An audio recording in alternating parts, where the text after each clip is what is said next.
Image source KJade. In the most recent case of financial intrigue bubbling up following the leak of the Paradise Papers, an investigation by the CBC and the Toronto Star uncovered evidence of a multi-million-dollar ticket scalping operation that StubHub not only permits but incentivizes. And now the ticket reselling platform's offices have been raided by authorities. News outlets are still combing through the Paradise Papers. Financial records leaked to a German newspaper that detail offshore tax haven practices, and most of the attention has gone to big names like Commerce Secretary Wilbur Ross and the Queen of England. But the name Julian Lavallee probably doesn't ring a bell. The CBC reports that Lavallee's finances appear in the documents, with further research showing that he runs an enormous ticket scalping operation from his home base in Quebec. According to the news outlet's analysis, the business appears to use bots that rapidly snatch up tickets to events around the world to sell them on StubHub. In one example, the CBC analyzed sales records for 3 Adele concerts in the UK. Lavallee's name and those of his friends and family members reportedly appear hundreds of times, connected to ticket sales in cities around the world. The face value of the 310 tickets, purchased from 12 different locations, came out to a whopping $52,000. The CBC says those purchases only took 25 minutes to complete. From the report, the speed of the transactions, this isn't somebody sitting there typing details over and over again, said Reg Walker, a UK event security specialist hired by some of London's biggest concert venues. Lavallee's name is very familiar to Walker. He says he's spotted Lavallee targeting tickets for many UK concerts and suspects the Canadian is using multiple identities and aggressive software, known as bots, to trick the system. Walker says there is no legal way for people located in the UK to harvest tickets. If you pretend to be multiple consumers, or if you pretend to be a consumer and you are acting as a business, it's a criminal offense. Countries, states, and provinces around the world have different laws regarding ticket scalping. For the most part, in the US, it's a legal practice.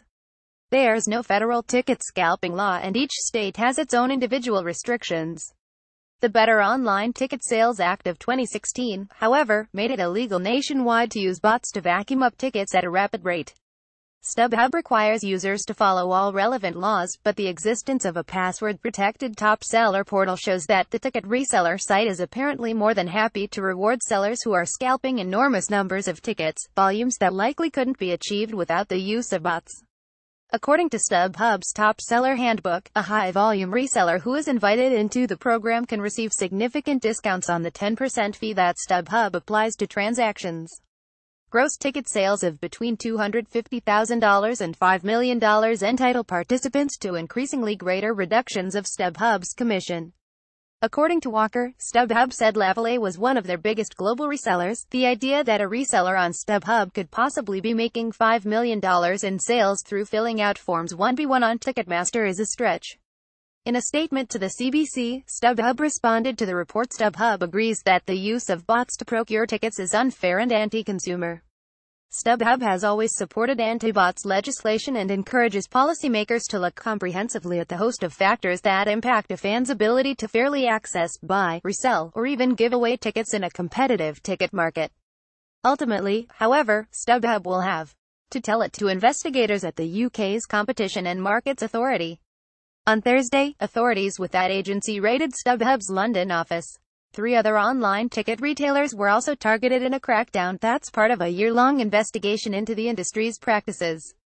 According to The Guardian, officials are understood to have seized data relating to StubHub's top seller program, which manages its relationships with industrial-scale ticket touts selling tickets at vast markups. In a statement, Lavallee's lawyer told the CBC his ticket company carries out all its activities in accordance with the laws and rules of the jurisdictions in which it operates and sells.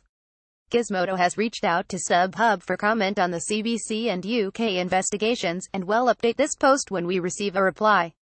Online ticket sales are a complicated issue. The law wants to protect customers who would like to buy a ticket, but it also wants to protect those who need to sell one. But using bots to purchase numerous tickets at a time isn't nearly as murky. In addition to being illegal in many countries, most big ticket sellers have purchase limits for individuals and security measures aimed at preventing the use of bots. Just last month, Ticketmaster filed a federal suit against a ticket broker who allegedly used bot software to buy 30,000 tickets to Hamilton, violating the site's terms of use.